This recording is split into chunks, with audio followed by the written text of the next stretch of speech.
It's time to take command with former NFL tight end Logan Paulsen and former Commanders beat reporter Craig Hoffman.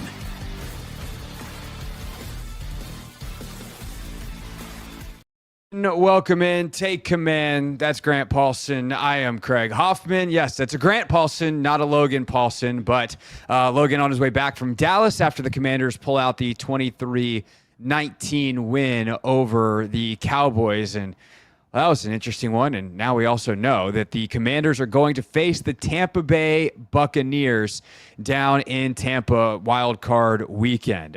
Who knows when that game is going to be? Grant and I were just yapping about before the show. Who knows? I mean, Grant, we could say our guesses, but by the time that a lot of people listen to this, it's going to be Monday morning. They're going to be staring out their windows at a foot of snow. So we don't need to wildly speculate, but it's definitely one of the juicier kind of mid-tier matchups of wild card weekend. But man, is there a lot to talk about from this game because Jayden Daniels gets pulled at halftime. Dan Quinn saying afterwards leg soreness. And Grant, I really wish someone had asked in the post-game press conference, hey, if this wasn't week 18 and you hadn't already clinched a wild card spot, would you have made the same decision? Because if the answer is yes, I've got a little bit more concern about Jayden Daniels going into this wild card weekend than I otherwise do. But that's kind of where my head is coming out of this game. And now knowing the playoff matchup, where are you at as we close out the regular season? Yeah, I'm not concerned because my assumption, and it's speculative, but I guess you would say, just based on having watched Daniels like everybody else on the sideline the rest of the game, informed speculation that he would have been fine. Like in a normal non-week 18 scenario, that he would not have been pulled from the game for that fatigue, we're going to call it, of his legs. The other thing I would point out is watching the game at home on the TV like everybody else. Right away when they came out of halftime, Adam Amin showed Jayden, they showed him on Fox on the sideline, and he said he didn't have his helmet on. Well, he shouldn't have had his helmet on. They weren't about to go out on the field on offense, and he was talking to his teammates, and he was kind of sitting on the bench. That he wouldn't have had his helmet on anyway. But just to pull back the curtain a little bit, as someone who's called some games and kind of done some TV, to me, right away, that sent a red flag up that, they've already been told Jayden Daniels may not play in the second half if they're kind of setting this storyline up. So I took that to mean Dan Quinn told them in some of the meetings that they had before the game that it wasn't a lock. Daniels played the whole game. I'm sure they were expecting some Marcus Mariota maybe at halftime. I'm a little surprised they pulled him, frankly, right at halftime when he played a poor first half and the team played a really poor first half just from a passing game standpoint. But look, let's face it. The only chance they've got in the playoffs is going to be him carrying them to a win. They had to keep him healthy and escape without any kind of issue today. And as much as he was getting sacked early in the game, I'm sure that leaned on Dan Quinn's opinion too. Yeah, for sure. The only way they can win is with 5. Marcus Mariota's played 3 incredible halves this year. So, and in a way, I will say, how many times have we heard these guys say, as long as we got 5, we got a chance. As long as we got 5, we got a chance. There's a part of me that actually likes the fact that they pulled this off and had a miracle comeback without Jayden. It's like, no, guys, this is everybody. Like, if you guys can, stop doing dumb stuff and block it up and play good coverage and, do some things, get after the quarterback a little bit, like, you don't have to rely on 5 magic. And Quinn had a pretty funny quote after the game, too, of like, I'm really glad that we have shown that we can do this in these winning time moments, but just because we can doesn't mean we have to. And I'm trying to tell them that. Like, we don't have to do it this way. It doesn't have to be this hard. To the Jayden point, though, I have a hard, I actually trust Dan on a lot of stuff. I think he's pretty honest with us in press conference settings. I think he's pretty honest in general. There are times he's got a company line, and he's really, really good at sticking to it. He's a fantastic messenger. And he consistently has gone back to the line in this postgame and with Christina Pink on the sideline, Fox is and Adam's broadcast partner there on the sidelines, of like, this was a coach's decision about, hey, we needed a quarterback who could use their legs, and Jayden's legs weren't really working the way that we wanted him to. And so I caught on to the same thing of Adam coming out of half saying that, and I wonder if that was something pre weekend meetings, pre-game meetings, or is that something that Christina had already talked to Dan coming out of the locker room and they kind of set that up? But I also, if we go by what he says, it was a more fluid decision. It wasn't hey, this was always the plan, and I don't know, without Biotish, the O-line's giving up more pressure than we'd like. Let's get our guy out of there to be safe. Like, this was Jayden can't do what he wanted him to do, And oddly enough, the thing that we want him to do is the thing that he's most vaunted for, which is running and being able to be a weapon with his legs. Yeah, I think it's a good point. I mean, just from an observation standpoint, there was really no moment to me where he didn't look normal. Like, it was so obvious for that stretch of games where he had the rib problem that he was reluctant to leave the pocket. He was not as sudden in his movement. Like, he didn't have that same aggressiveness or like twitch that, gotta go, that sudden burst. I thought today he did. Like, he had that 16-yard run up the middle when nothing was going right to get him a big first down, and everything looked normal. So I just have to imagine, like, it's week 18. They'd already clinched. I understand that the seeding mattered, but it's not like they benched anybody else. That's one thing that kind of goes maybe in your direction here. Terry McLaurin caught a game-winning touchdown on the final play of a game where you sat your quarterback at halftime. I was talking to someone I watched the game with in my house today, and we're like, how weird is it, though, that you sit Daniels at halftime and literally every other starter essentially keeps going? Even Frankie Louvu, by the way, who's maybe their most important player on defense, maybe their best player on defense, gets hurt, leaves with a shoulder injury, and comes back in the game. Yeah, your starting left tackle, Brandon Coleman, goes out, comes back in when you're already down a Cornelius Lucas. Yeah, so they were not in like let's pack it up mode, but I just think there were different rules with Daniels. That is my own assessment from the outside looking in, because there was no tell. Also, I go back to, we all saw this, but like, and what a kid he is. I just love the person, like the way he was cheering on Marcus at the end of the game, and the exuberance and the excitement and how much fun he was having watching Marcus Mariota have his big clutch moment at the end of the game, right? But like, he's literally jumping around. I mean, you saw that like I did. He did not look in any way like a guy who was physically bothered by anything. So I take all of those as positives. The fact that they won, by the way, in this game, to your point, without him is a big deal.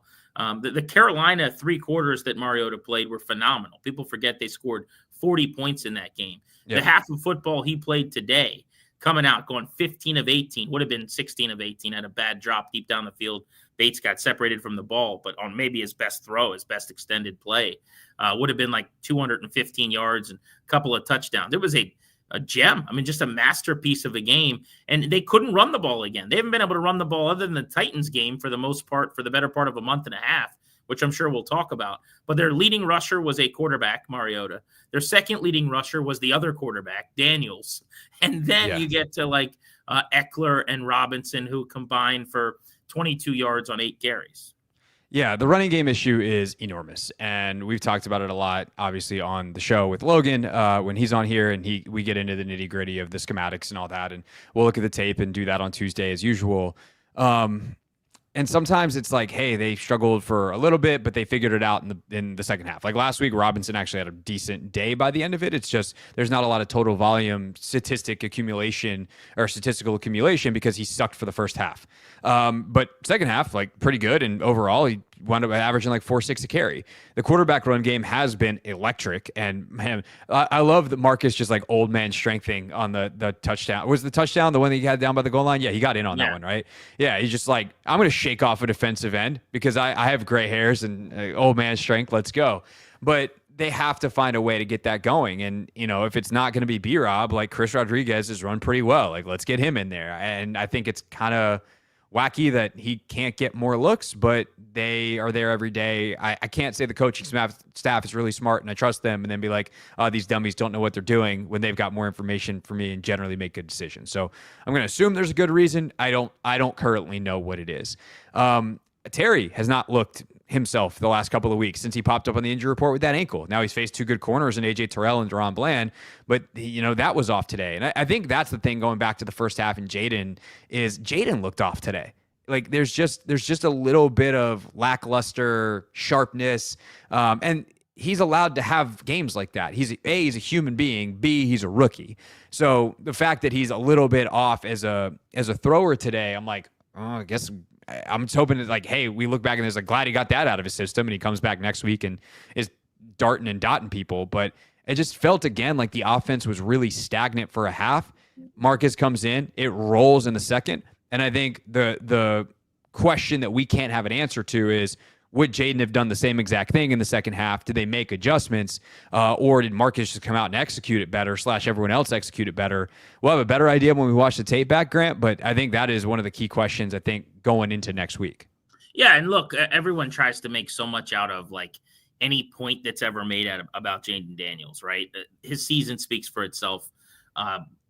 He's going to win the Rookie of the Year. He's in the MVP conversation in some capacity, like tangentially on the outside looking in. I mean, so there's from the 10,000-foot view, what just happened over this year was unbelievable. But this game was not good from a throwing standpoint. And you just wanted, at least for me, you wanted to see the offense go in with momentum. Now, maybe they will anyway because of the second half and because, frankly, it doesn't matter to them when they get back to the building and to the practice field. They're feeling good right now because they won a football game. They moved with ease the entire second half. They went and got touchdowns every time they touched the ball. But you wanted Daniels just to get his work, break a sweat, feel really good. If you could have gone down the field and scored a couple touchdowns and pulled him, it's like the end of the preseason or something. It would have been ideal. But yeah, what was curious to me is for a guy whose ball placement's been splendid all year and whose accuracy has kind of been the story when he throws the football. You're right. I mean, he was just off throwing it by a step on most throws. They didn't really push the ball down the field at all. So his statistical line where he went, 6 of 12, just top of my head, they had 2 wide receiver tunnel screens to Diami. Yep. They had a little hitch to I got his throw chart. I mean, he's got, he's got one that he threw 30-plus yards down the field, everything else. There's one that was a 25-yard incompletion down the right sideline. Everything else is 20 and under, including 3 behind the line of scrimmage. Yeah, and I'm trying to think of the longest air ball that he completed in the air. I mean, it was about 8 yards. Yeah, so they couldn't get anything going vertically in any way that was on target. And what was weirder to me, I don't know what you thought, like him and Terry weren't right. Which that connection has been so good. But the last couple of weeks, was it the Falcons game, I think, too? Yeah. Falcons game, and it popped up with that ankle injury, and it's like, what's going on here? And, I think Terry is a guy that he's not Jamar Chase, he's not Justin Jefferson, and is like a super precise route runner. And so you lose 10% on Terry McLaurin, he becomes a much more regular receiver. Now, does he rise to the moment and wind up catching the game-winning touchdown and pulling off the mask and doing the whole scary Terry bit? Hell yeah, he does, because he's competitive as hell, and that's why I love that dude. But down in, down out, it's just not quite the same. And, that was the thing with Jayden, too. It's just not quite the same. And I think part of it, too, is feeling pressure. Like, this O-line without Biotish, very, very different. And they commit a ton more penalties. Dieter got absolutely smoked by Micah. And look, a lot of people have been smoked by Micah Parsons, but yikes, bro. So there's a lot of stuff that I think goes into that. Plus, it's got to be hard. Just football's a hard game to get up emotionally for and to know, hey, we're kind of locked in. We've already done the hardest lift. To go emotionally today had to be harder too, and that's much more subconscious than conscious.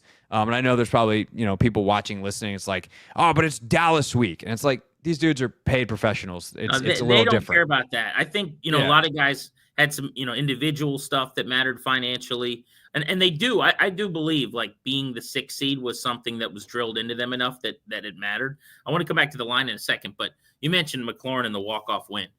What a cool moment for him. Yeah. And for people that didn't connect the dots, that's his 13th touchdown. So he sets the franchise record, which has been really, really important down the stretch, not only to him, presumably, but, to Cliff trying to get it for him and to his teammates. You saw the way everyone reacted. So for him to finish after one catch for 4 yards, I think it was in the first half, 8 for 62 and a touchdown, and come up with the big, that's Terry McLaurin at his absolute best. It's a contested catch vulture. It's a dude hanging from him. It's a pretty low percentage throw, frankly, on that fade, the way it was being covered, and everything's got to be perfect, and it was. But I wanted to ask you, Cliff, I know they had just won, so this is maybe going to sound like a dumb question. They had just won the game on the fade to Terry, but he seemed more pumped up than even they've been winning games that way all season, and they flash over to Cliff and he's high-fiving someone. He was going nuts on the sideline. And I wondered do you think it was something where they saw something and drew something up right before, or did you see his reaction? That was the most fired up I've seen all year. I did. I mean, he was definitely fired up after a couple of other ones as well, but it definitely felt like the most. And I think my guess, like knowing I don't have a personal relationship with Cliff at all. I don't think he has a personal relationship with many people in the media. Certainly not me, Peter who Schrager, is, and I don't know who else. yeah, hasn't really been out there at all since training camp because our radio shows are on when they do media stuff, so it makes it hard to be in two places at once. And he's not doing interviews and all that kind of stuff. But like, I think Cliff's pretty honest at the podium and kind of get a sense based off Hard Knocks and the other things that we've seen about him with the vibes of that dude. Like, he loves football. And he loves to compete. And one of the things that we've talked about a lot on this show is I love how competitive he is, where if like the offense is stagnant, he will go to a reverse pass De'Ami Brown, which I don't know how Olamide Zaccheaus dropped that ball. Like, that was right in the breadbasket. And he just he dropped his breadbasket. All he had to do was hold his basket out. And instead he flipped it over upside down and then hit him in the face. It was bad. But like, he does stuff like that. Stumbling right before that. I think it threw off the whole timing. But even still, it hit him in the hand. I mean, that play is so hard. Like, you got to call it at the right time. You got to get the right look. You got to get everyone. They nailed it. Yeah, everybody does the thing. De'Ami is left-handed. I think it's the second time we've seen him throw it, but I always forget that he's left-handed. He hasn't thrown any this year. But like, he rolls back into everything's perfect. The throw is perfect. Dime. And the easiest part is the receiver who catches footballs all the time, just catching a football. And it's a professional NFL receiver who's had a hell of a year, who looks like he's never caught a deep ball in his life. And sometimes that's the NFL, because these dudes are human. But with Cliff, that's an example of his competitiveness, right? He just refuses to lose. And with 6 seconds left, the high wire act that you have to walk there to make, we can't take a sack, we can't delay, there's no check down, we have to hit this exactly right. And that's really hard as a play caller. I saw a joking post earlier today about I'm 100% sure about Liam Cohen now, because that dude was able to get Mike Evans a catch for the amount that he needed when everybody in the building knew that was the only reason they were running a play. If you can figure out how to do that when everybody knows, how does Dallas not know it's Terry? Just put 4 guys on Terry. What are you doing if you're the Cowboys there, right?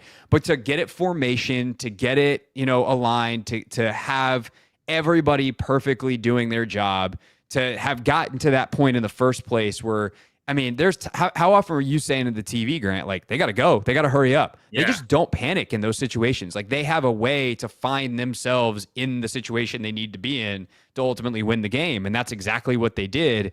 They do it. I think they're all super happy for Marcus, because that dude has been so good for them this year. And I think not only he's getting the credit because people are starting to ask about it. 48 wrote a great story on him, et cetera.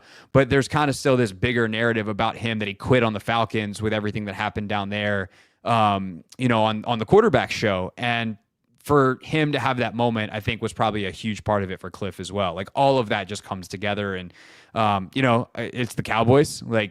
Cliff's a Texas guy. That probably means something. Who knows who's in the stands? There's just a lot of stuff, and I love it. Winning should matter. And I think in the first half, it felt so we just can't lose. And in the second half, they're like, F it, let's go win. And they did. Yeah, they've been pulling it off all year long at the end of these games. You look at the clutch gene, or the really the ability to just have a slow heartbeat. And as you said, they've operated well without clock a lot of the time. They burn bad timeouts every single week and don't have them, and still find a way to make it work. Did it again this week, by the way, with about 13 minutes left. They're burning one on defense. Now that they might say was to strategize on a big third down, but even still, you're down a point. The other team's about to go up at least 4. That's just not a good time to use a second half timeout. And although they did get the stop, didn't they? What's that? They did get the stop, didn't they, on that drive? Because if you do, if you can save 4 points, that's pretty good use of a timeout, even if it makes your life more difficult later. Yeah, because it was in the red zone. I guess that's true. No, they didn't actually, because Dowdell, I think, punched it in. They got a stop, but there was a penalty or something, and then they scored with 4 minutes and 16 seconds left to take. Right. I just couldn't remember if it was that drive or the drive before. Anyway, continue. Right.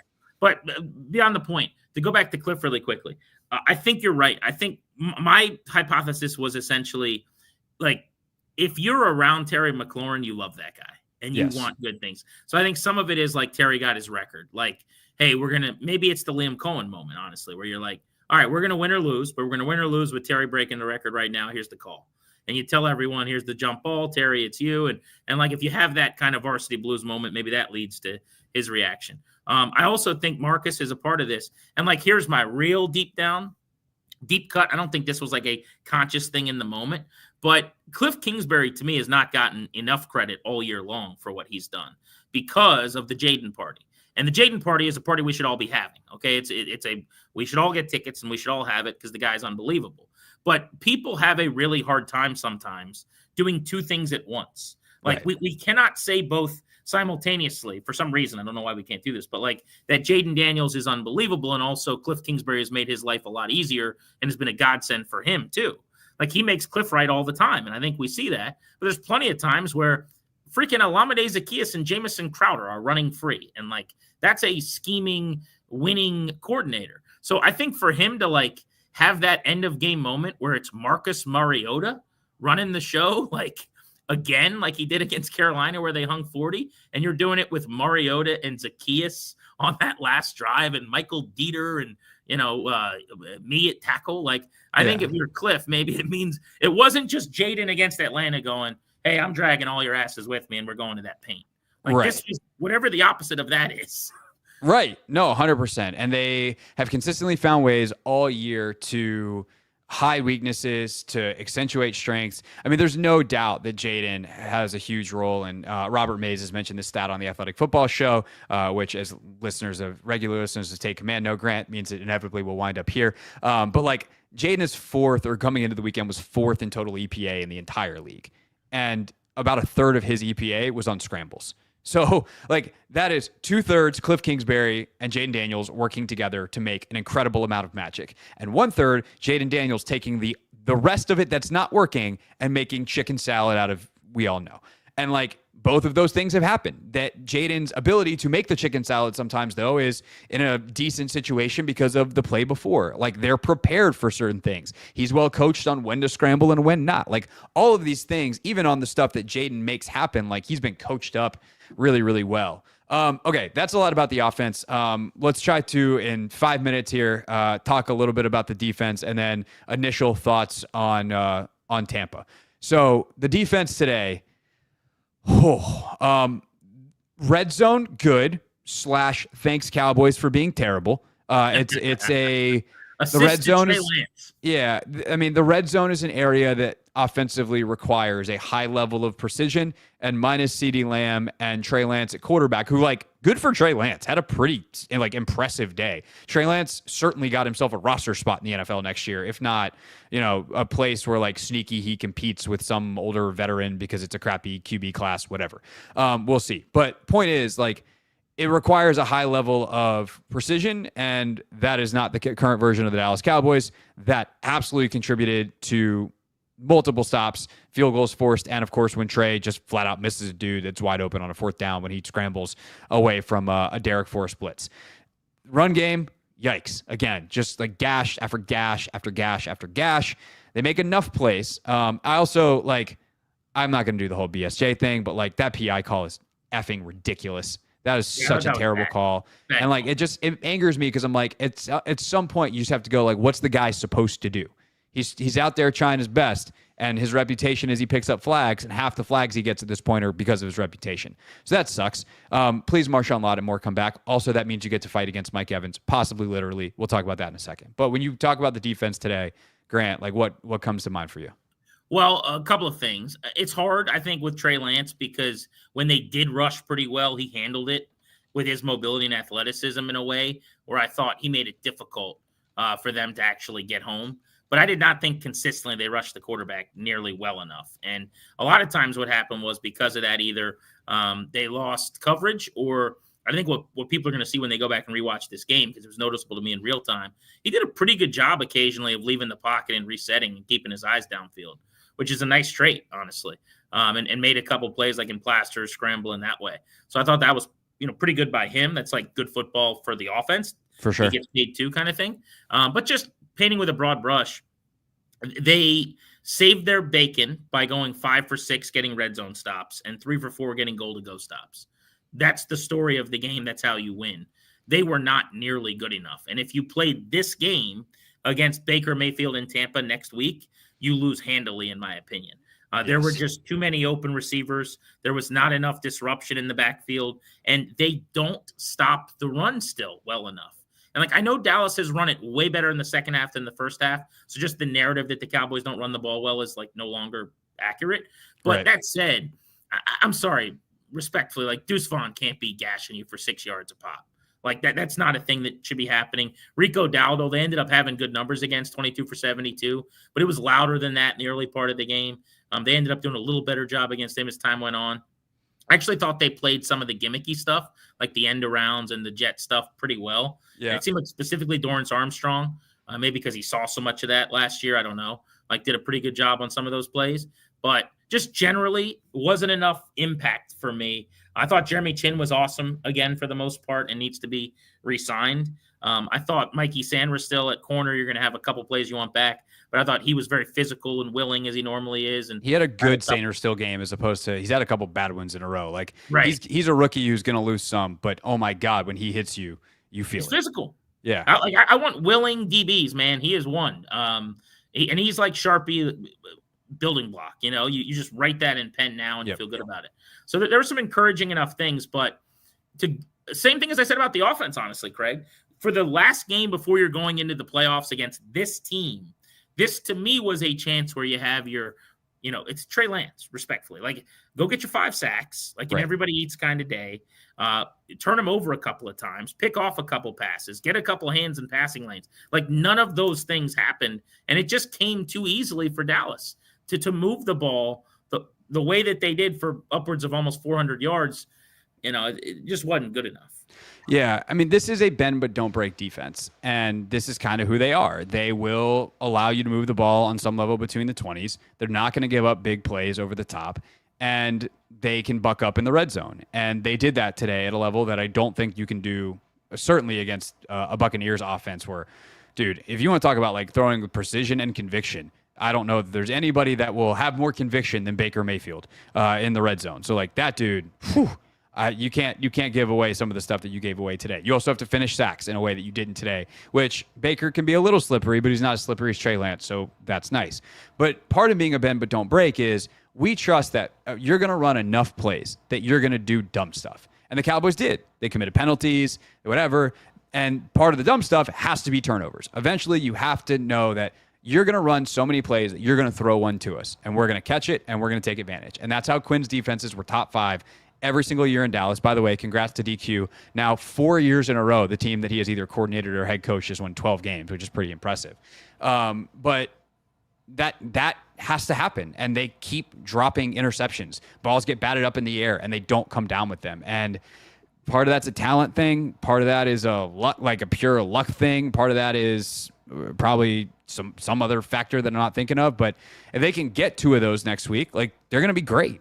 And if not, they're going to give up 30-plus points. And it's kind of sucks that there isn't a lot of in between.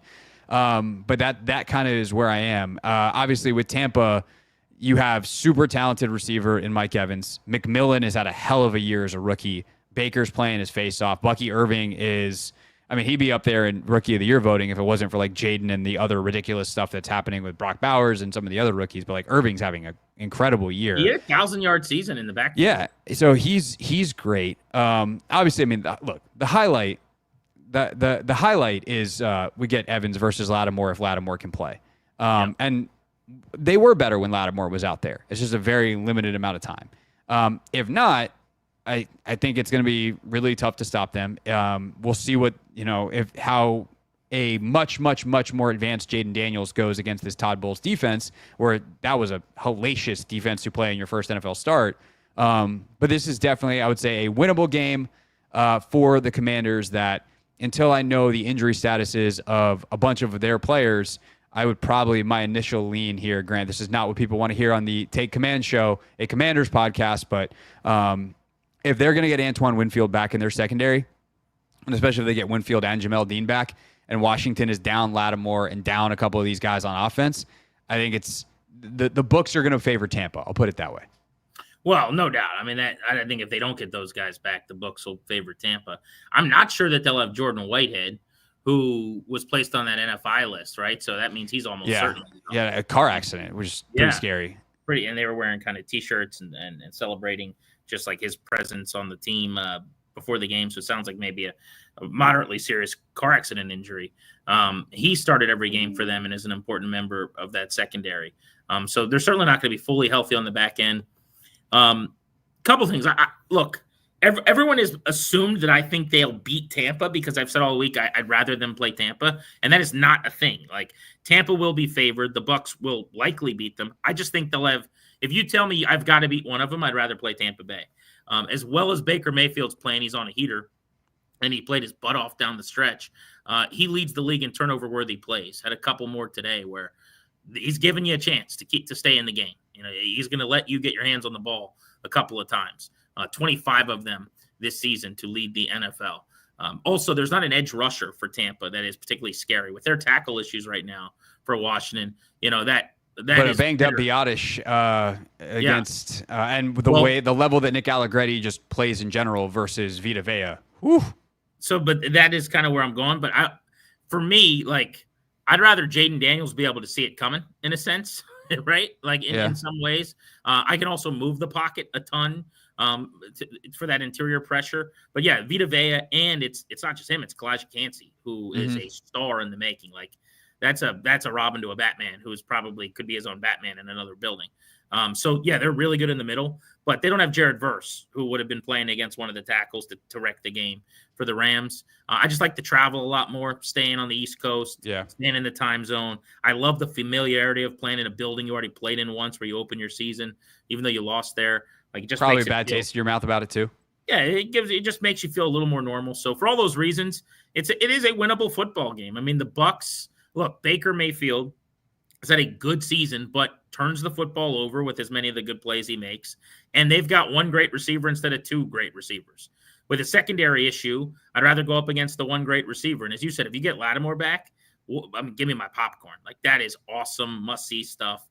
The X factor becomes McMillan on the outside opposite Sanders still and whoever else. They task him. Show Mikey a bunch of game tape from national championship game last year. Be like, hey, remember what you did to Washington? Remember he was there?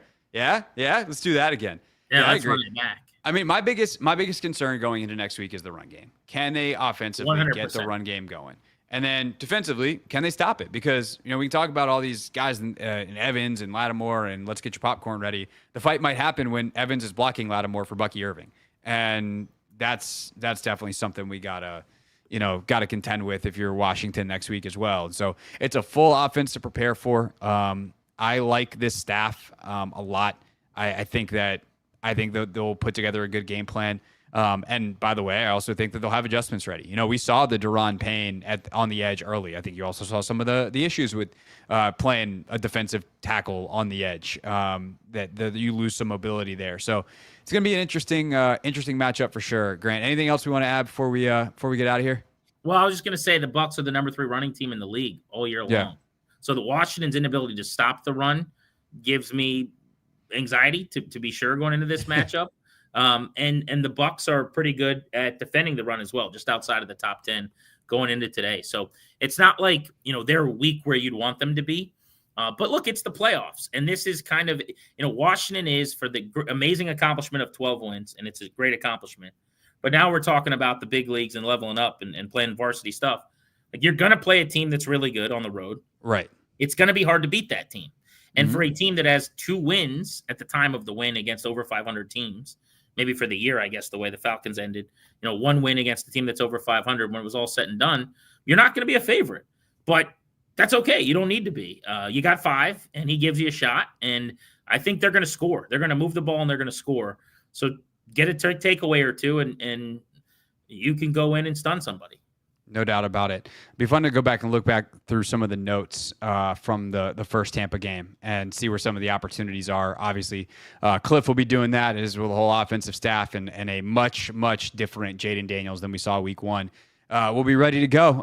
Hopefully his legs feel nice and fresh after the second half out today. We'll get updates on that more tomorrow. You guys carry Quinn live, right, during on Mondays? Yeah, we'll have him on our show in the 3 o'clock hour. Yeah, so 3 o'clock hour over on 106.7 The Fan during Grant and Danny. Chris Russell will stop whatever Chris Russell does, crowing. Crowing. That's what I was like, what does a rooster do? He crows. Stop crowing for Dan Quinn's press conference on our station over on the Team 980 side of it as well. Of course, Grant's with Danny from 2 to 6:30. I am actually 4 to 6:30 tomorrow because we have the FCS championship game tomorrow night on the Team 980. So just 2.5 hours of the Hoffman show. We'll squeeze 3 hours of content in it. I'll do my best, I promise. So I'll see you guys then. Logan and I will be back here on Take Command on Tuesday for a film review of the Cowboys game, and maybe a first look at Tampa, and then a in-depth preview of Tampa, an in-depth preview of Tampa coming up on Thursday. Grant, appreciate you playing Swap a Paulsen today. Much appreciated on that. And Logan and I'll see you on Tuesday on Take Command. Thanks for watching and listening, everybody.